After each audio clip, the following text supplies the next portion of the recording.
Tonton video ini sampai selesai agar Anda tidak gagal paham. Halo Sobat 651 Safa, kembali lagi bersama dengan kami untuk mengulas fakta-fakta perpolitikan dan juga informasi terkini di tanah air.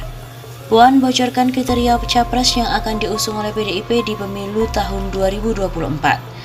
Ketua DPP PDI Perjuangan Puan Maharani membocorkan kriteria yang akan diusung sebagai capres dan juga cawapres dalam pemilu tahun 2024. Hal itu disampaikan saat dirinya tengah bertemu dengan kader PDIP di kota Surabaya di kantor DPC pada Selasa 1 Maret malam. Puan menerangkan seharusnya sosok capres yang akan diusung PDIP pada pemilu adalah sosok yang benar-benar selama ini selalu memperhatikan dan memperjuangkan partai. Harusnya orang tersebut adalah orang yang memang betul paling tidak pernah ikut berjuang, pernah memperhatikan partai dan ikut berdarah-darah dalam membangun PDIP selama ini. Ungkap Puan dalam sebuah video yang dikutip dari redaksi pada Jumat 4 Maret. Lebih lanjut, katanya juga kriteria yang selanjutnya adalah memiliki sosok yang merakyat. Turun ke bawah, ketemu dengan rakyatnya, bertemu dengan orang-orang yang keluarga besarnya, itulah orang yang akan menjadi calon. Insya Allah ditentukan menjadi calon dari PDIP. Selain itu, tambah Puan, capres yang diusung PDIP nantinya juga harus memiliki semangat untuk melanjutkan warisan sang proklamator, Insinyur Soekarno.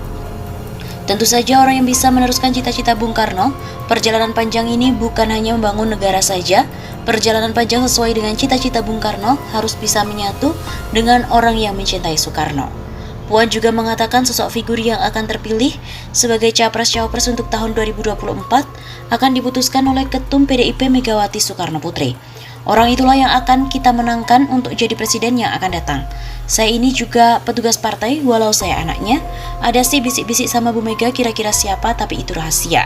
Pada kesempatan tersebut, Puan juga menyebut bahwa dirinya akan tetap menetapkan dan juga menempatkan dirinya sebagai kader terbaik PDIP.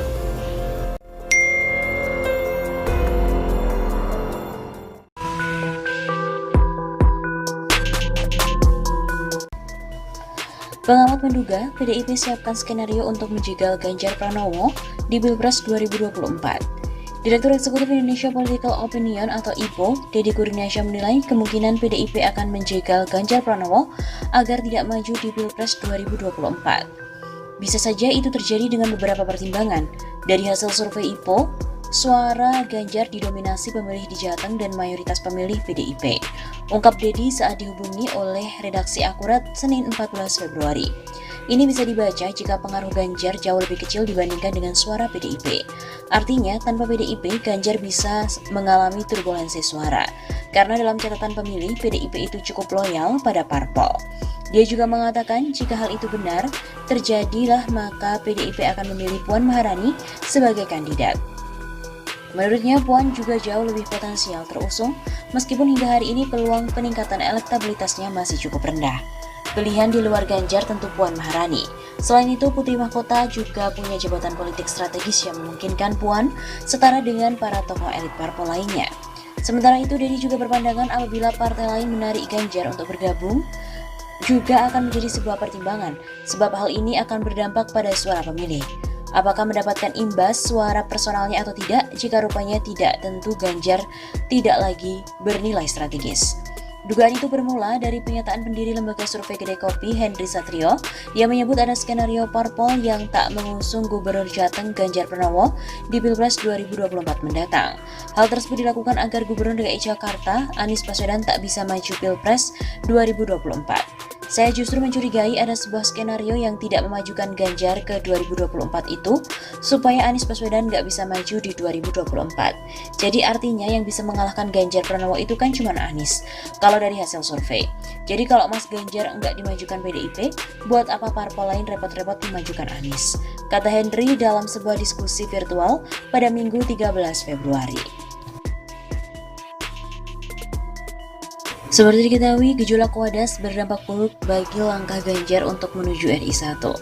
Gejolak masyarakat di Desa Wadas, Kecamatan Bener, Kabupaten Purworejo yang mendasari penolakan aktivis tambang andesit berdampak serius bagi Gubernur Jawa Tengah Ganjar Pranowo.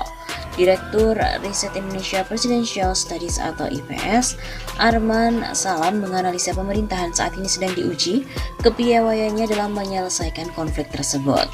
Sebab pemerintah berhadapan dengan masyarakat kecil yang harus dibela atas kepentingannya dan di sisi lain ada aturan hukum yang mengikat dan harus ditegakkan sebagai bagian dari supremasi dan menjaga stabilitas negara.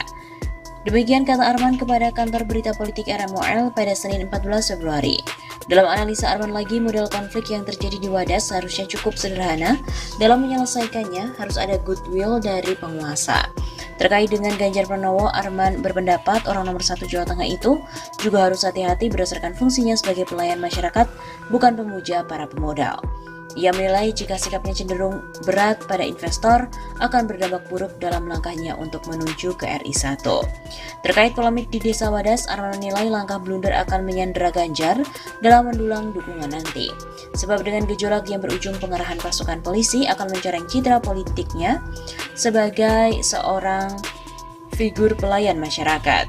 Citranya akan tercoreng sebagai figur yang pro-rakyat. Jika Ganjar semakin salah mengambil sikap secara bijak, maka tontonan ini menjadi para panas untuk Ganjar sebagai gorengan, di mana akan mendapatkan rontokan dukungan dari para warga yang ada di Jawa Tengah.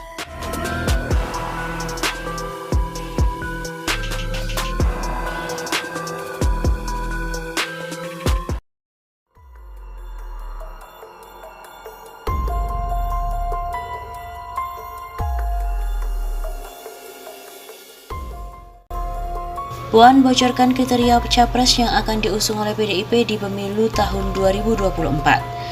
Ketua DPP PDI Perjuangan Puan Maharani membocorkan kriteria yang akan diusung sebagai capres dan juga cawapres dalam pemilu tahun 2024. Hal itu disampaikan saat dirinya tengah bertemu dengan kader PDIP di kota Surabaya di kantor DPC pada Selasa 1 Maret malam. Puan menerangkan seharusnya sosok capres yang akan diusung PDIP pada pemilu adalah sosok yang benar-benar selama ini selalu memperhatikan dan memperjuangkan partai. Harusnya orang tersebut adalah orang yang memang betul paling tidak pernah ikut berjuang, pernah memperhatikan partai dan ikut berdarah-darah dalam membangun PDIP selama ini. Ungkap Puan dalam sebuah video yang dikutip dari redaksi pada Jumat 4 Maret.